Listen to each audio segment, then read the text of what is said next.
Puji Tuhan. Shalom. Selamat pagi. Puji Tuhan bisa berjumpa kembali dengan jemaat Tuhan di tempat ini. Sebelum mendengarkan firman Tuhan, boleh senggol kanan kiri katakan ojo turu lo yo. Ya, jangan tidur ya. Puji Tuhan. Ya, tanpa terasa kita sudah di minggu kedua bulan Februari saudara ya. Bulan Februari ini banyak agendanya saudara. Yang pertama, kalau bulan Februari biasanya hari kasih sayang, atau yang disebut Valentine. Dan bertepatan kemarin juga ada tahun baru raya Imlek, ya. Dan minggu depan juga akan ada coblosan pemilu, ya.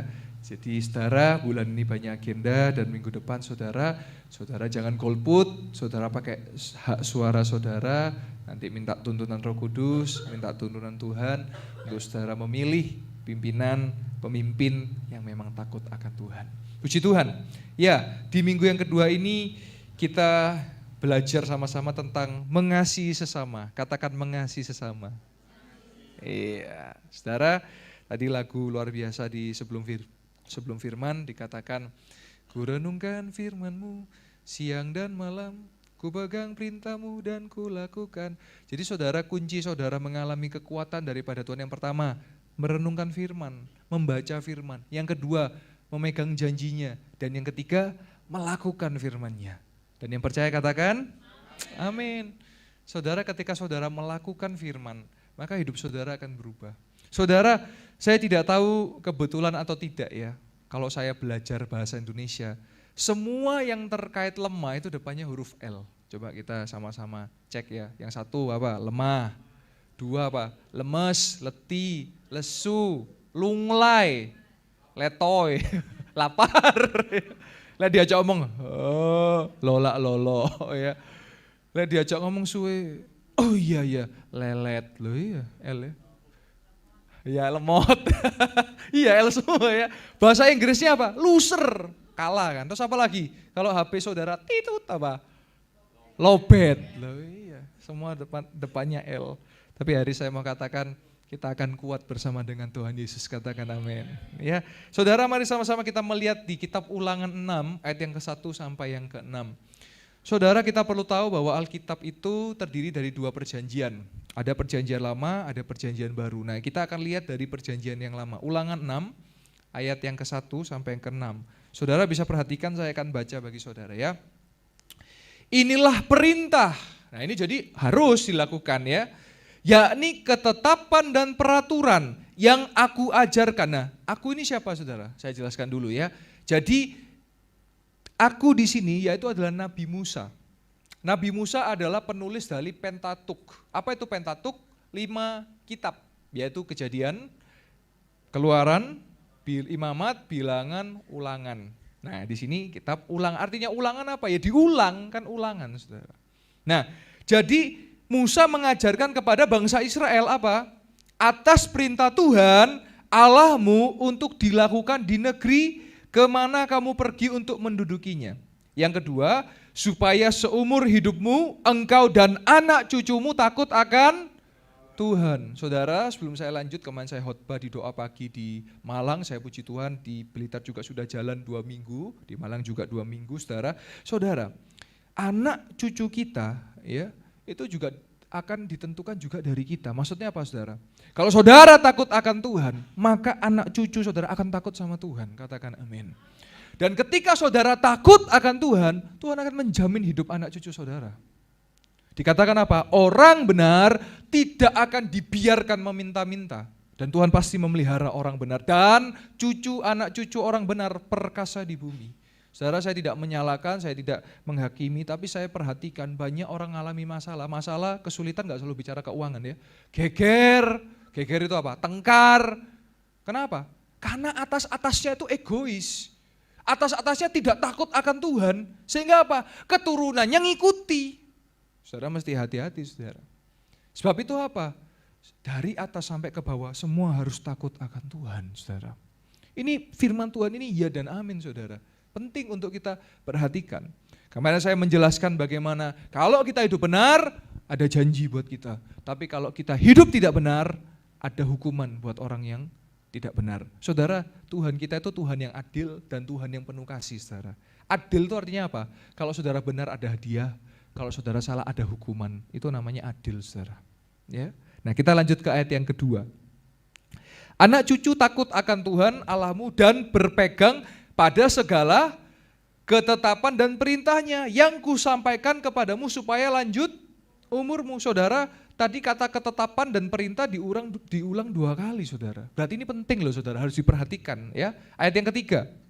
Maka dengarlah hai orang Israel, lakukanlah itu dengan setia, supaya baik keadaanmu dan supaya kamu menjadi sangat banyak. Ya memang janji Tuhan bagi orang Israel seperti yang dijanjikan Tuhan Allah nenek moyangmu. Siapakah nenek moyang Israel? Yaitu adalah Abraham, Yakub, ya kan? Abraham, Ishak, Yakub, yang dimana keturunan Abraham akan seperti bintang di langit dan akan seperti pasir di tepi laut atau di pantai. Ya.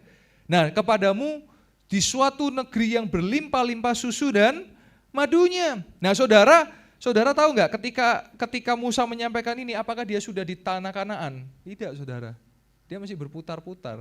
Ya, ada satu hal yang menyebabkan dia tidak bisa masuk ke tanah perjanjian atau tanah Kanaan apa? Karena dia di akhir detik-detik terakhir emosi dia, saudara, karena minta air kan, harusnya cuman disentuh aja, dikepuk sama dia. Kenapa? Cerewet soalnya bangsa Israel, ngomplain, protes aja, gak tahan dia, saudara, dikepuk. Akhirnya ya salah satu itu alasan dia tidak bisa masuk. Yang bisa masuk ke tanah Kanaan siapa? Yosua ya, Yosua Hasiholan ya, penerus dari Musa, saudara. Nah, kita lanjut lagi, kita melihat ya. Dengarlah hai orang Israel, Tuhan itu Allah kita, Tuhan itu Esa. Jadi ini menandakan bahwa kita percaya, kita beriman kepada Allah Tritunggal, yaitu Bapa, Putra dan Roh Kudus yang eksis dari dulu, sekarang sampai selamanya. Ketiga-tiganya itu bersama-sama, saudara. Jadi bukan Tuhan Yesus hanya pada perjanjian baru. Loh, pada perjanjian baru itu inkarnasinya, kemanusiaannya, saudara. Tapi secara roh, ketiganya ini dari zaman purbakala sampai seterusnya dan selamanya. Mereka bersama-sama itu keesaan, saudara. Tuhan itu Esa. Nah, ayat yang kelima. Nah, ini yang Anda sering dengar, tapi Anda dengarnya dari perjanjian baru. Dikatakan apa? Kasihilah Tuhan Allahmu dengan segenap hatimu dan dengan segenap jiwamu dan dengan segenap kekuatanmu. Ayat yang ke-6 katakan apa? Apa yang kuperintahkan kepadamu pada hari ini haruslah engkau perhatikan. Coba kita lanjut ayat yang ke-7 ya. Nah, ini penting, saudara. Haruslah engkau mengajarkannya berulang-ulang kepada siapa? Anak-anakmu, dan membicarakannya apabila engkau duduk di rumahmu, apabila engkau sedang dalam perjalanan, apabila engkau berbaring, dan apabila engkau bangun. Saudara, kira-kira ada yang asing enggak? Yang asing apa nih? Kalau saudara dengar kasihlah Tuhan Allahmu, harusnya ada lanjutannya, betul ya? Dan kasihlah sesamamu manusia. Nah, pertanyaannya kok di tadi enggak muncul? Nah, munculnya ada di perjanjian baru. Sama-sama kita lihat ayat kesukaan kita semua, ayat terakhir. Wah, udah mau selesai ya. Matius 22 ayat 34 sampai 40.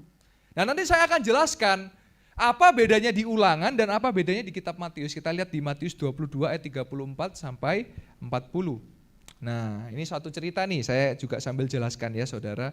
Di Matius 22 ayat yang ke-34 sampai ke-40, saya akan bacakan bagi saudara-saudara. Dikatakan apa di situ?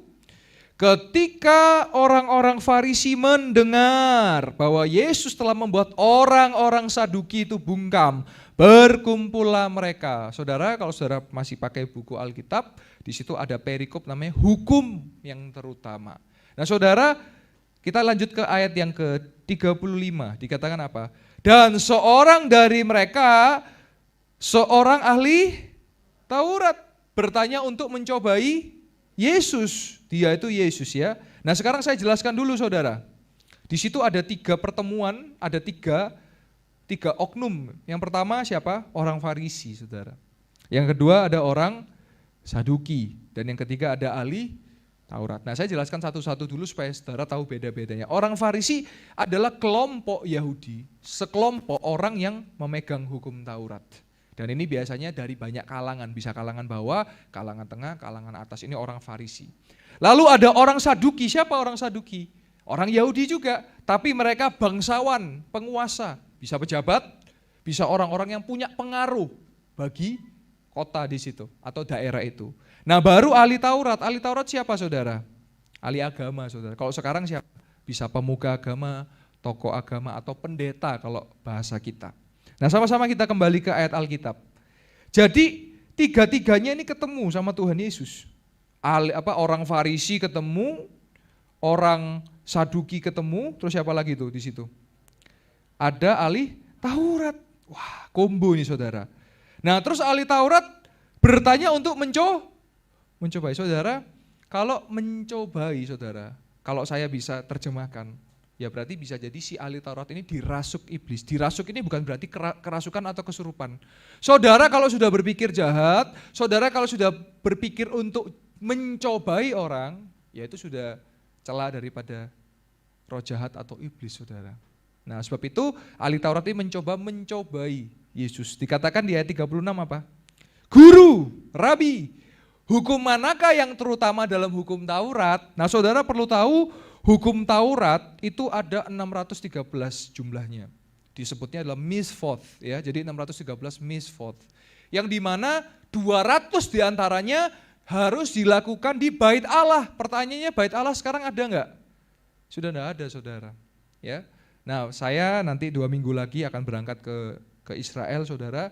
Puji Tuhan saya akan berangkat yang ke-11 kali bersama dengan Bapak Gembala. Nanti saya percaya saudara juga suatu saat akan berangkat ya.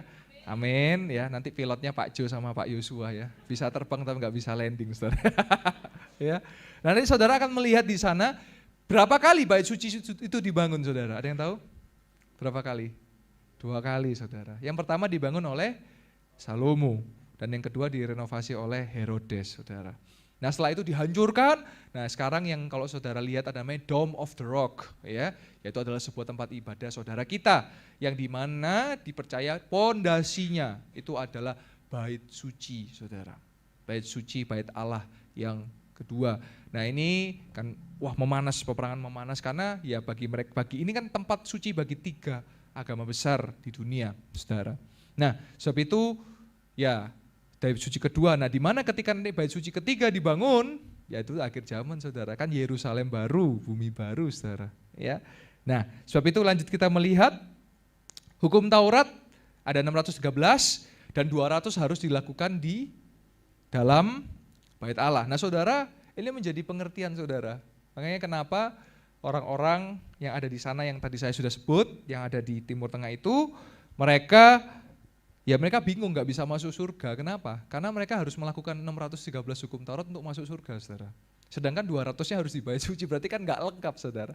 Lah bersyukurlah kasih karunia karena kita percaya Yesus, maka kita beroleh surga. Katakan amin. Nah dilanjutkan di situ, guru, hukum manakah yang terutama dalam hukum Taurat? Ayat yang ke-37, Yesus mengutip hukum Taurat dari kitab Ulangan. Kata Yesus apa? Kasihilah Tuhan Allahmu dengan segenap hatimu dan dengan segenap jiwamu dan dengan segenap akal budimu. Nah ayat yang ke-38 dijelaskan sama Yesus. Itulah hukum yang terutama dan yang pertama. Nah ketika Yesus hadir, Yesus bukan meniadakan hukum Taurat, tapi dia menggenapi hukum Taurat. Kita lihat ayat yang ke-39. Dan hukum yang kedua yang sama dengan itu. Jadi bukan gini saudara, hukum 1, hukum 2, bukan. Tapi hukum yang kedua yang sama. Jadi itu setara saudara. Apa? Dikatakan, kasihilah sesamamu manusia seperti dirimu sendiri.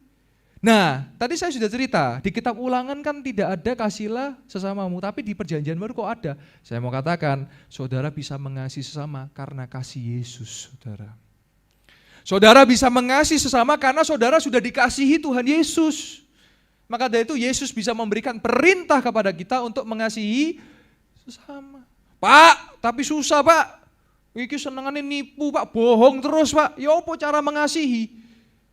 Ya minta kekuatan sama Tuhan saudara. Saya pun terus belajar, gak mudah saudara. Saudara habis dijahati orang harus mengasihi orang itu. Mudah gak? Tidak. Saya gak munafik, gak menafikan. Susah saudara. Tapi karena kasih Yesus kita dimampukan saudara. Jadi kita bisa. Saya gak bilang mudah loh saudara. Susah, tapi bisa saudara. Nah kita lihat lagi ayat yang ke-39 dan dilanjutkan ayat yang terakhir ke-40 dikatakan apa? Pada kedua hukum inilah tergantung seluruh hukum Taurat dan kitab para nabi. Saudara, Yesus bisa buat hukum enggak? Saya tanya, bisa enggak? Bisa, kenapa kok bisa? Selain dia Tuhan kenapa? Karena dia guru saudara. Di situ dikatakan guru. Saudara, pada zaman itu seorang rabi atau guru, dia boleh membuat hukum yang baru. Jadi Yesus datang untuk membuat hukum-hukum yang baru. Apa hukum yang baru? Kasih saudara. Terus apa lagi? Kuk yang kupasang pun ringan. Mari datanglah kepadaku yang letih lesu dan berbeban berat. Maka kuk yang kupasang ringan. Dan engkau belajar apa? Rendah hati dan lemah lembut. Yesus boleh. Makanya itulah sebabnya kenapa Yesus memulai pelayanan di umur 30. Kenapa? Karena baru sah disebut guru. Loh Pak, apa buktinya? Buktinya di Yohanes 3. Saudara tahu Nikodemus? Siapa Nikodemus? Nikodemus itu adalah kalau zaman sekarang profesor, saudara, guru besar. Dan ketika dia berjumpa dengan Yesus dan dia tanya, guru, berarti dia sedang menghargai dan dia tahu bahwa Yesus itu juga sama-sama guru, saudara. Nah sehingga ketika Yesus menjadi guru, rabi, dia bisa membuat hukum yang baru, saudara. Dan dia menggenapi hukum Taurat. Nah, dari kisah ini saudara, saya mau tarik sekarang saudara. Saudara tanpa sadar, kalau di perjanjian lama ditekankan mengasihi Allah, mengasihi Allah, mengasihi Allah. Kalau di perjanjian baru ditekankan mengasihi Allah dan mengasihi manusia. Saudara, kalau mengasihi Allah, kalau kita buat garis, garisnya apa ini? Dari atas ke bawah ini disebut apa? Vertikal. Kalau mengasihi sesama, horizontal. Vertikal digabung horizontal jadi apa? Salib. Yaitu. Jadi Yesus itu selalu merujuk kepada salib Kristus, saudara. Jadi hari ini kalau kita hidup, kalau hari kita bisa, kalau hari kita bisa mampu, ya karena kasih Kristus dan karena salib Kristus, saudara. Kalau dulu cuman horizontal aja, cuman garis ke bawah, atas ke bawah. Tapi semenjak perjanjian baru, jadi ada satu garis yang membuat jadi apa? Salib, saudara. Saudara kalau cuman berbuat baik sesama tanpa mengasihi Allah, jadinya disebut apa? Humanisme, saudara. Jadi kemanusiaan, ya itu penting, tapi sama-sama penting. Makanya hukum yang pertama, hukum yang kedua setara, saudara. Mengasihi Allah dan mengasihi sesama. Nah sekarang saudara, kita mau kembali ke ayat 39. Ini penting saudara, ada satu kalimat yang saya mau tekankan bagi saudara supaya saudara pulih kalau ada yang mengalami ini. Dikatakan apa? Kasihilah sesamamu manusia seperti dirimu sendiri. Saudara, kalau saudara belum pulih, kalau saudara belum utuh, saudara gak bisa mengasihi orang lain. Kenapa? Karena saudara nanti selalu dirinya. Maka dari itu saudara mesti utuh, saudara. Supaya apa? Kalau saudara utuh, saudara bisa mengasihi orang lain. Jadi semua dimulai dari diri sendiri. Saudara gak perlu iri sama orang lain, saudara. Saya gini, dia gini, jangan ngapain. Kita beda-beda saudara. Saya kelebihannya sendiri, kelemahannya sendiri. Saudara kelebihannya sendiri, kelemahannya sendiri. Kalau saudara bandingkan diri dengan orang lain, gak ada puasnya saudara. Tidak dibanding-banding gak ada puasnya saudara. Saudara yang terpenting diri sendiri saudara. Yang penting-penting itu saudara tahu kekuatan saudara. Saudara saya mau cerita, dulu waktu saya SMP SMA, saya itu sudah sering pelayanan kunjungan saudara ke teman-teman saya yang sakit di rumah sakit atau di rumahnya saudara, atau di UKS sebutannya, ya unit kesehatan siswa gitu ya. Nah saya itu loh enggak pernah sakit yang sampai, waktu itu saya enggak pernah sakit sampai sekarang, enggak pernah sakit yang dimana saya harus di rumah sakit tergeletak, terus orang datang bawakan buah, orang datang bawakan makanan gitu. Akhirnya muncul iri saya saudara, Tuhan kenapa ya teman-teman saya enak loh, sakit didatangi dikasih parcel, dikasih makanan. Saya nggak pernah gitu Tuhan, iri saya.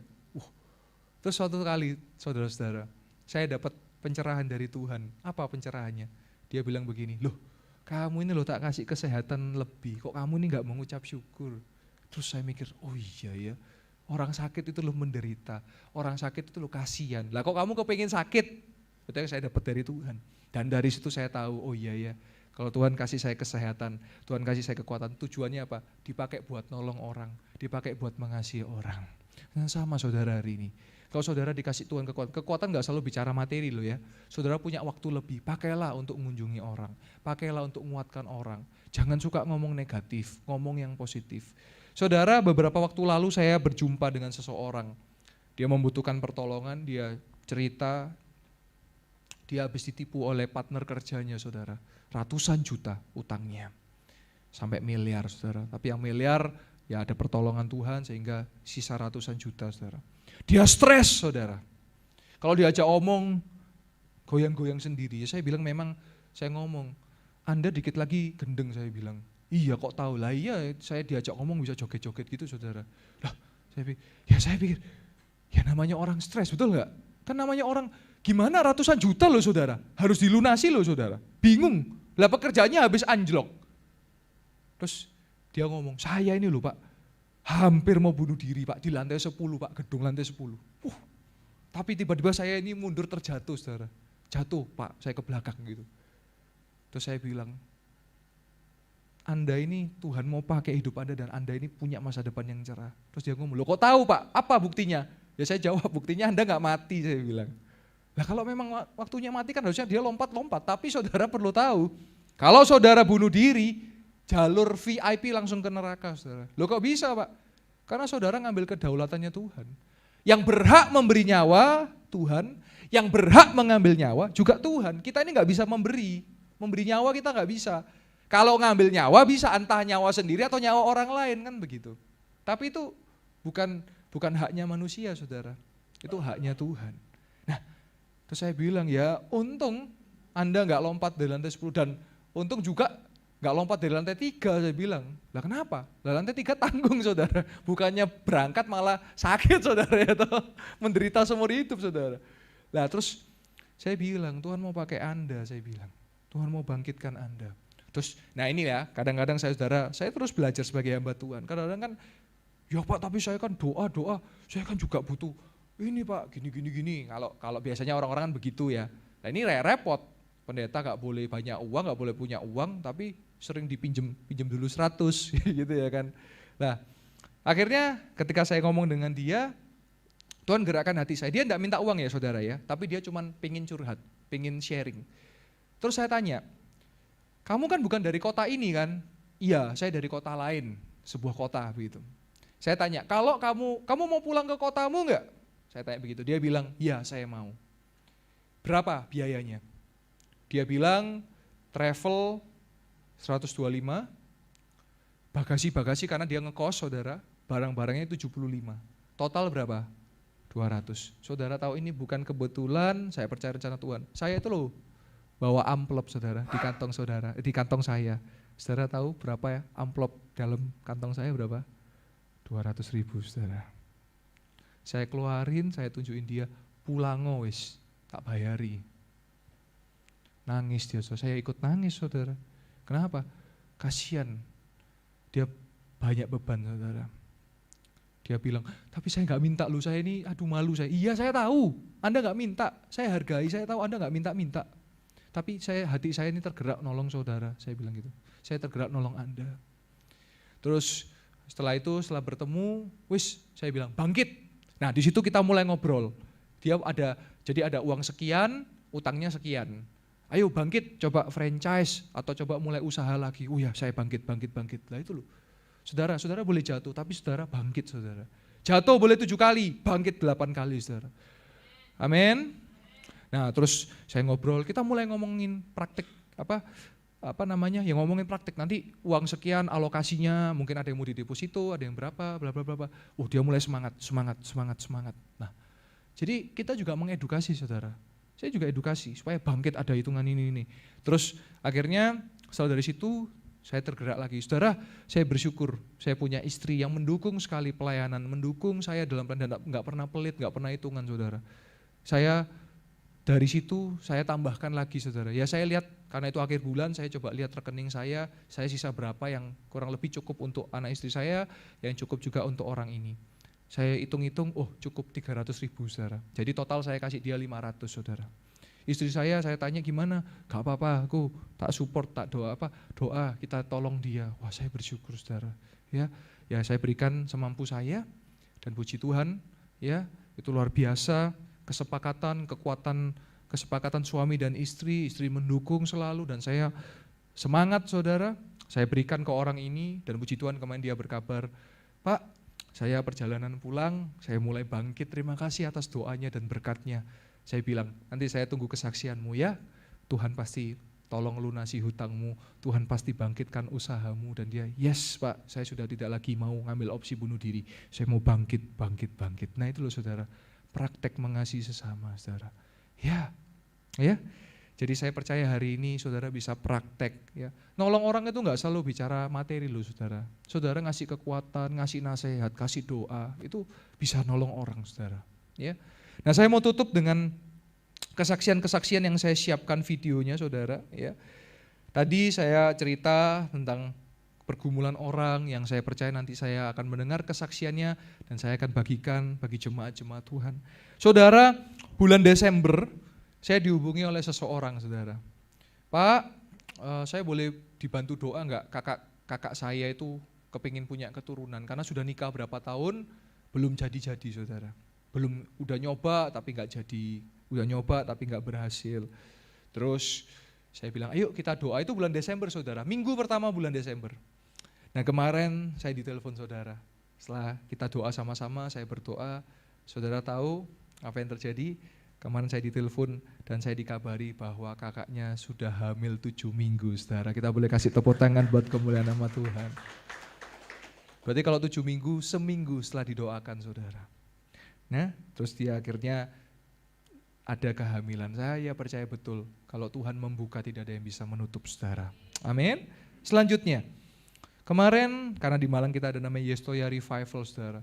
Saya kedatangan dari Kalimantan Tengah saudara. Khusus saudara datang jauh-jauh minta didoakan untuk pelepasan saudara.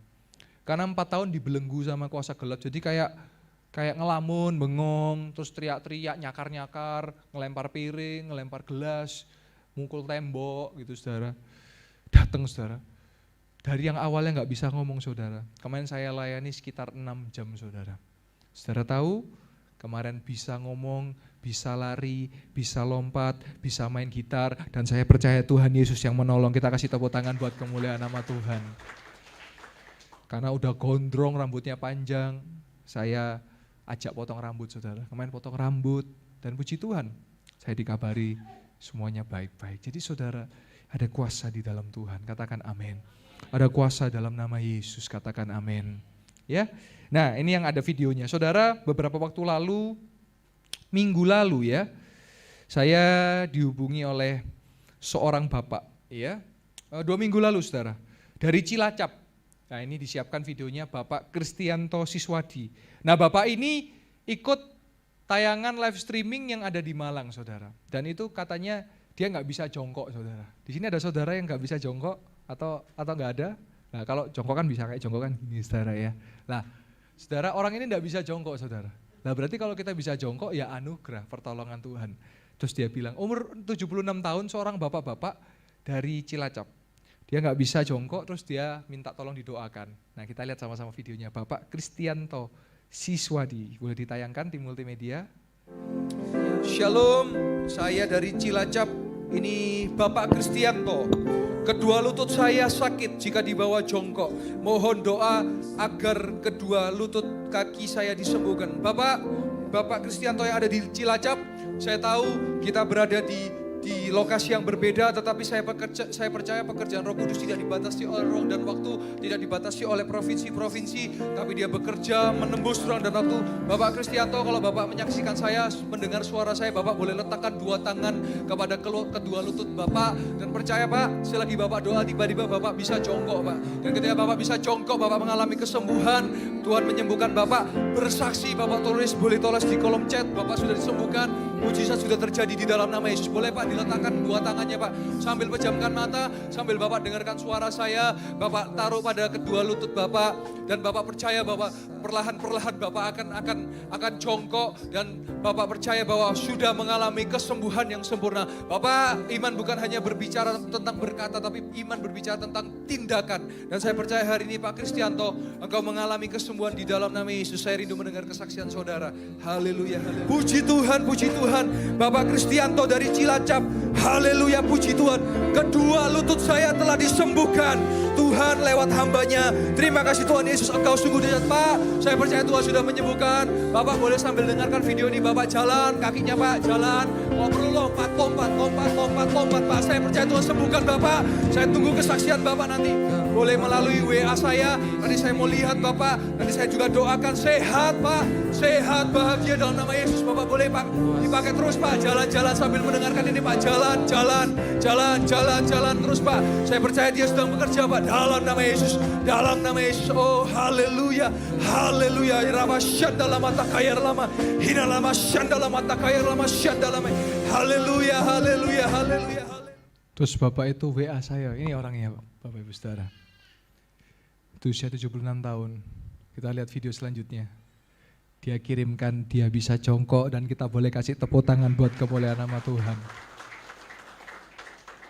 Saya minta bapaknya jingkrak, tapi beliau bilang, maaf Pak nggak ada yang nyuting, jadi kalau saya lompat-lompat takut HP-nya goyang. Jadi bisa jongkok aja, saudara. Kalau Bapak Kristianto bisa ditolong, saudara pun juga bisa ditolong. Amin. Nah ini, puji Tuhan dari Cilacap ya. Nah, no. Haleluya, puji Tuhan. Ya, baik. Kesaksian selanjutnya dari Jakarta, saudara. Ibu Woro Widyosari. Boleh disiapkan videonya Ibu Woro Widyosari. Ibu Woro minta didoakan keponakannya sakit panas dan masuk rumah sakit, saudara. Itu hari Selasa 2 minggu yang lalu, ya, hari Selasa tanggal 31 Januari, saudara. Dan dia minta didoakan, dan apa yang terjadi mari sama-sama kita lihat videonya, saudara. Masuk lagi dari Ibu Woro Widyosari. Mohon dukungan doa untuk Shane, anak adik saya Wulan yang sedang dirawat di rumah sakit karena panas belum turun. Saya akan berdoa bagi Shane. Tuhan Yesus, Engkau mendengar doa kami. Bagi anak, bagi keponakan Ibu Wulan. Kami berdoa di dalam nama Yesus. Engkau pakai setiap dokter, Engkau pakai setiap obat-obatan, dan Engkau sendiri sanggup menjamah, menyembuhkan Shane dalam nama Yesus. Panasnya yang belum turun, kami percaya pada saat ini akan Tuhan pulihkan suhu badan kembali menjadi normal, menjadi sehat, menjadi sembuh, dan menjadi pulih, dan bisa kembali beraktivitas. Dan saya akan mendengar kesaksian daripada Shane. Dia ditolong, disembuhkan Tuhan di dalam nama Yesus, dalam nama Yesus. Nah itu ada chatnya itu kalau saudara lihat ya, dari Ibu Woro. Lanjut. Nah ini boleh tolong di pause, saya akan baca ya. Ini dikirim hari Kamis, saudara. Kamis tanggal 1 Februari. Dikatakan apa? Shalom, selamat pagi Pak Yoel. Saya dengan Ibu Woro dari Jakarta. Puji Tuhan, keponakan saya Shane yang Selasa kemarin didoakan di Yestoya Revival. Selesai doa, panasnya semakin turun, dan kemarin Kamis sudah boleh pulang dan boleh kita kasih tepuk tangan buat kemuliaan nama Tuhan, saudara. Ini hari Jumat, saudara. Ya boleh dihilangkan, saudara. Kalau lain ditolong, saya juga. Saudara, pergumulan apa yang saudara alami, saudara? Pergumulan gak selalu bicara sakit jasmani, mungkin sakit rohani. Yang terakhir sebagai penutup, ini menggetarkan hati saya, saudara. Persiapkan video Bapak Sarjono. Ini orang Pak Sarjono kena stroke, saudara. Tangan kiri gak bisa gerak, gak bisa jalan, saudara. Terus minta doa melalui tayangan YouTube. Dan sama-sama kita lihat videonya, saudara. Saya tahu ada orangnya. Silakan tulis di kolom chat, saya tunggu, masih ada waktu. Silakan tulis di kolom chat bahwa saudara hari ini sedang sakit. Saya tidak tahu secara detail saudara sakit apa. Tetapi saudara sedang mengalami sakit dan Tuhan mau sembuhkan saudara, dan saudara menunggu waktu untuk disembuhkan Tuhan. Saudara boleh tulis di kolom chat, siapapun saudara. Saya tahu ada satu orang, silakan tulis, saya tunggu. Dan saya akan berdoa bagi saudara. Dan ada Bapak Sarjono yang juga kena stroke. Bapak, saya berdoa jangan sampai menjadi lebih parah. Jangan sampai pembuluh darah semakin pecah. Berdoa, jaga pola hidup, jaga kesehatan, jaga pikiran, jangan banyak stres, jangan banyak mikirin yang tidak perlu dipikirkan. Saya percaya Tuhan bisa tolong saudara. Juga untuk Bapak Sarjono yang tadi masalah hutang, juga kena stroke. percaya penuh kepada Tuhan. Bapak, jika Bapak ada salah, segera bertobat, minta ampun. Karena ketika ada pengampunan, ada pertobatan, terjadi perkara-perkara ajaib dan kebangkitan dalam nama itu. Nah, itu ada buktinya, tulisan di YouTube-nya. Ada lagi di situ. Dan saudara, kita sama-sama lihat videonya yang dikirim oleh saudara. Dia yang nggak bisa jalan, dia bisa jalan. Kita lihat lagi videonya, saudara. Dia bisa, tangannya bergerak. Sudah bisa jalan, saudara.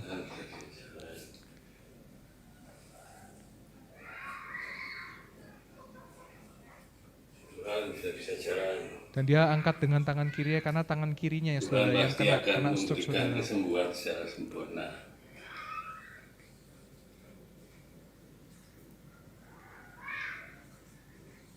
Kami percaya mujizat pasti terjadi.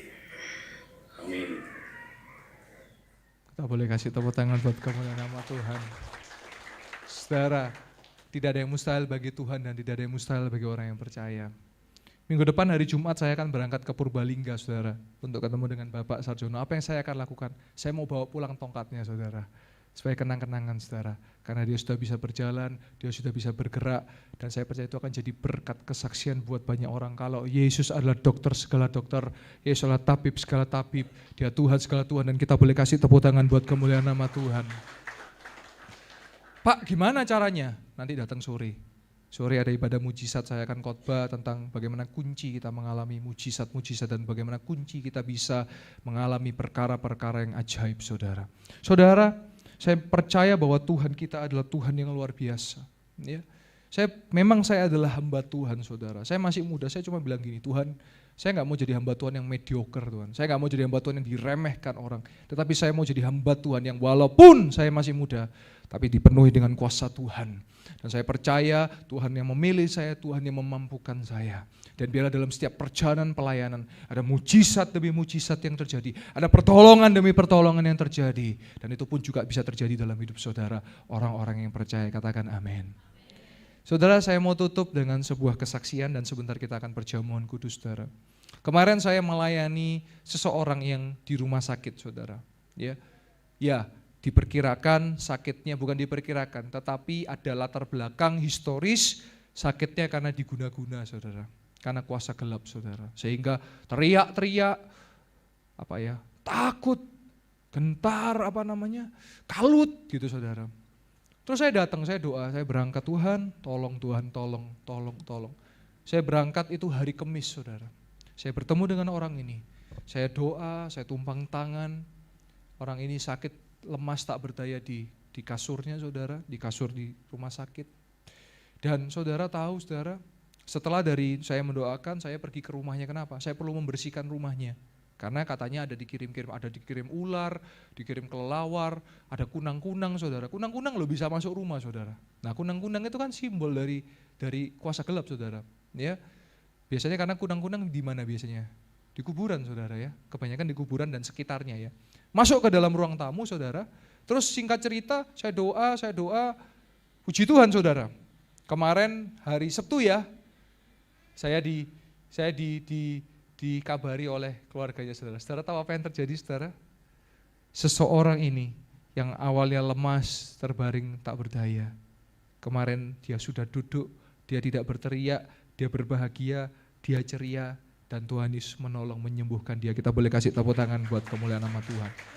Dan ada satu hal yang membuat mencengangkan, saudara. Apa yang mencengangkan, saudara?